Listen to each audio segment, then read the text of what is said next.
Moving on, ladies and gentlemen, our chief guest for today, Mr. Raghav Chandra, Chairman NHAI, is an IAS officer of 1982 batch MP cadre. He has done Masters in Mathematics and Public Administration from St. Stephen's Daly University and Harvard's respectively. Apart from that, he has done executive management courses from Columbia University, USA, the Judge Business School, Cambridge, UK, the Indian School of Business, Hyderabad, and Indian Institute of Management, Hyderabad and Bangalore. He has held several important positions in the central government and government of Madhya Pradesh. Mr. Raghav Chandra has vast experience in the field of urban development, commerce, industry, human resource development, and finance and infrastructure development. He has held various crucial assignments in roads and transport sector in various capacities. He has been published in several reputed social and economic journals. He has earlier conceptualized the creation of social media website scratchmysoul.com.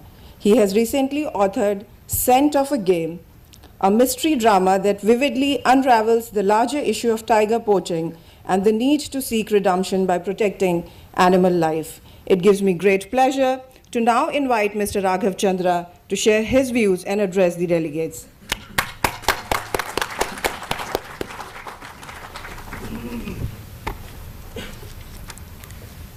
Distinguished panelists on the dais, ladies and gentlemen, it gives me great pleasure to be here today amongst this distinguished galaxy of experts from various organizations attending this National Technical Seminar on Innovation in Infrastructure Technology for Sustainable Development, Project Delivery and Management, bringing together stakeholders from government, business, as well as academic and research organizations to deliberate on critical issues related to infrastructure, particularly defense infrastructure, and to take a structured and holistic approach on this subject. Friends, let me say how privileged I feel to be entering these distinguished portals of this Manekshaw Center.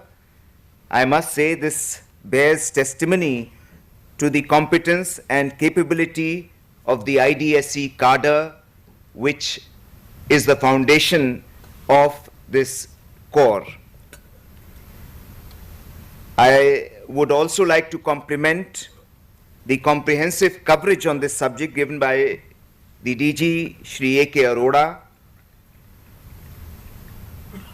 Friends, infrastructure is truly the key to sustainable development.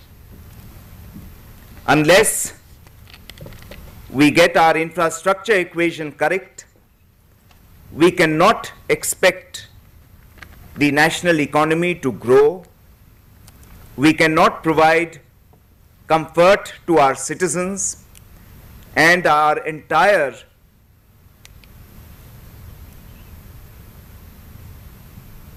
claim of having the demographic dividend to our advantage cannot really succeed and bear fruit unless we can provide the nation suitable and correct infrastructure. Compared to other countries, we languish and are far behind in our level of capital formation in the infrastructure sector. I remember when I was a Deputy Secretary in the Commerce Ministry in the year 1994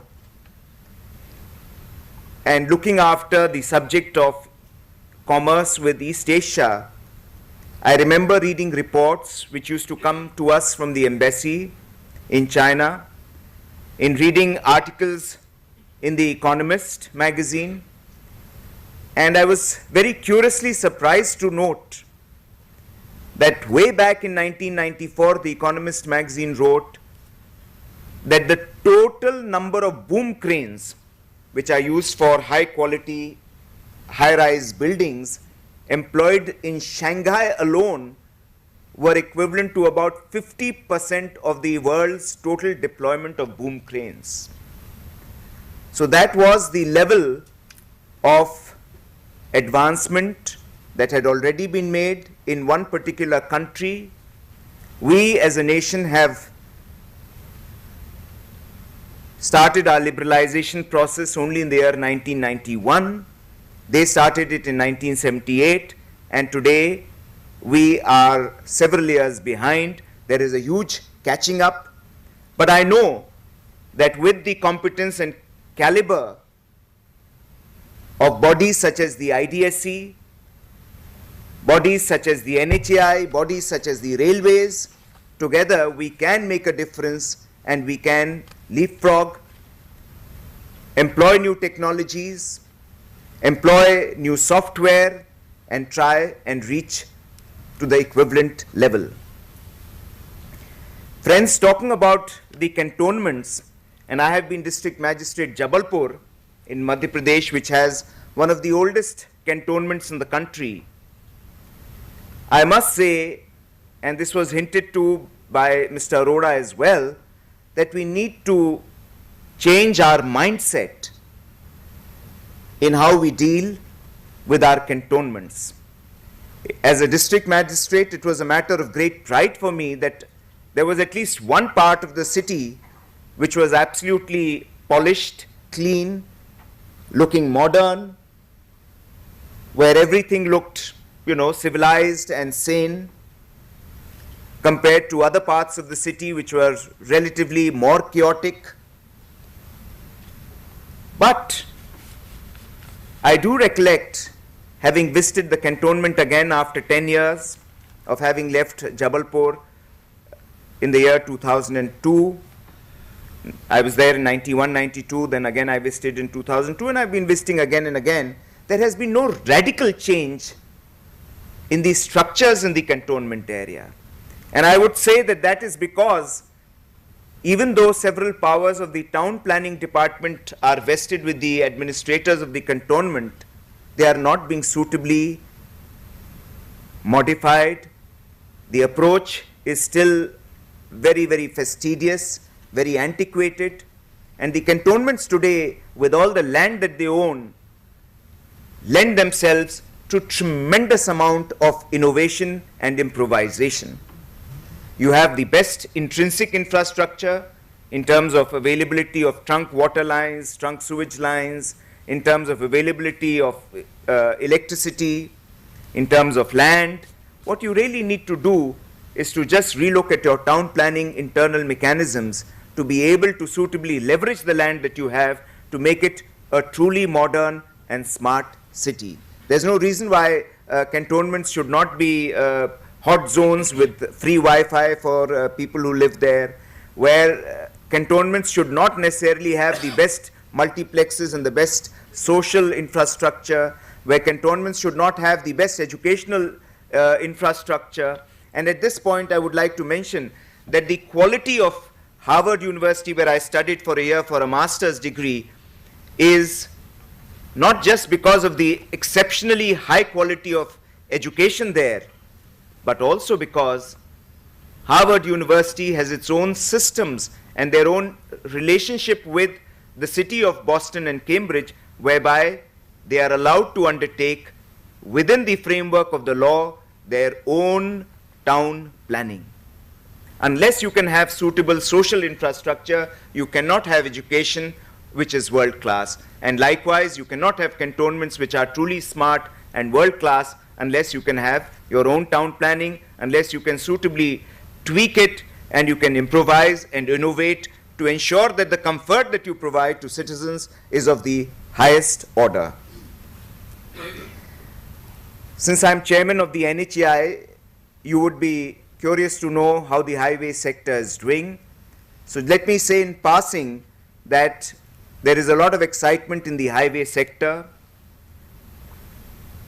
As a nation, while we are looking at investing about $1 trillion worth in infrastructure in the next 5 years, I think a large proportion of this will flow and emanate from the highway sector. There are very interesting things that we are doing. We are looking at development of expressways, developing of green highways, developing of suitable amenities along the highways, of electronic tolling, and the highway sector is a very, very commercially as well as socially important sector for the nation, because even though highways, national highways, contribute to only about 2% of the entire road network, about 50% of the national traffic travels on the highways. So in terms of both the economy and in terms of the social sector, the highways are exceptionally important. We are looking at various different modes of development of highways, and while the traditional mode historically has been, as you are aware as engineers, the EPC mode, increasingly over the last 10 years, we have been looking at public-private partnerships and the BOT mode, in which the concessionaire who is contracted to develop a highway and to operate and maintain it for the period of the concession also undertakes to design the highway within the framework that is provided, and he also has to toll it and recover his costs through the tolling. This has been a successful model, but in the last few years we observed, because of the upbeat nature of the economy, some of the bids that we received were exceptionally aggressive, as a result of which several projects could not take off, because concessionaires promised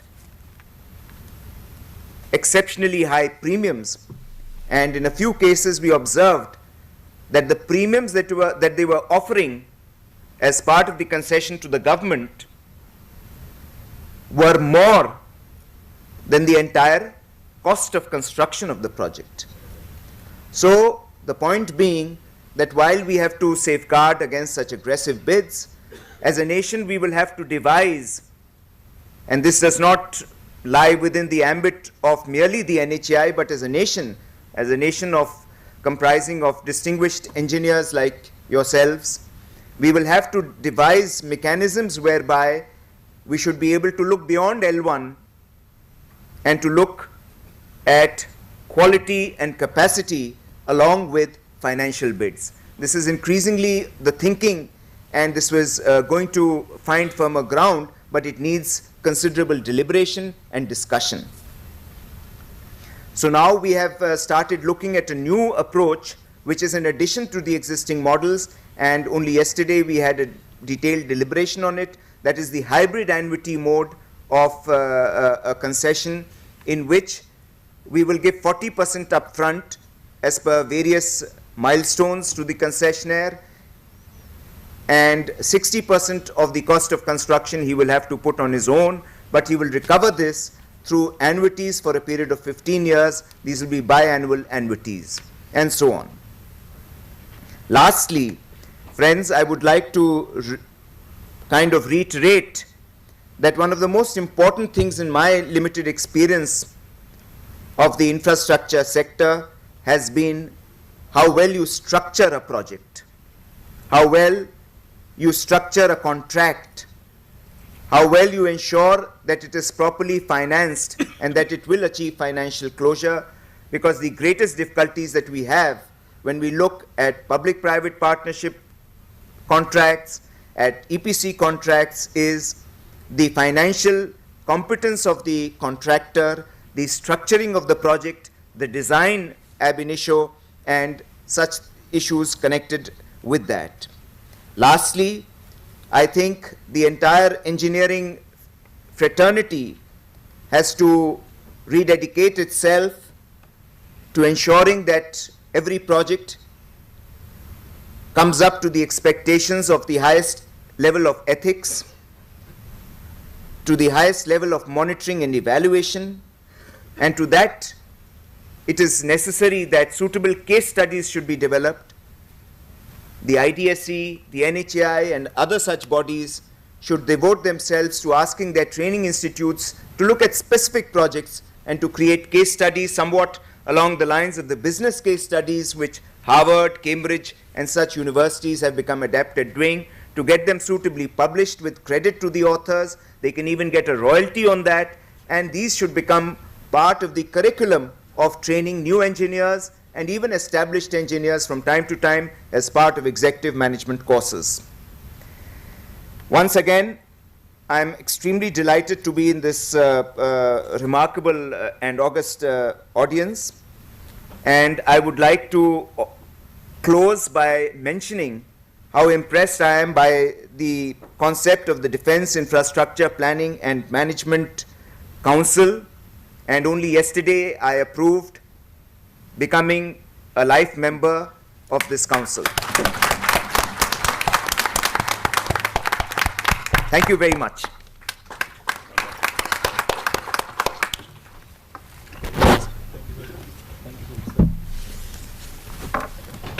Thank you very much, Mr. Raghav Chandra.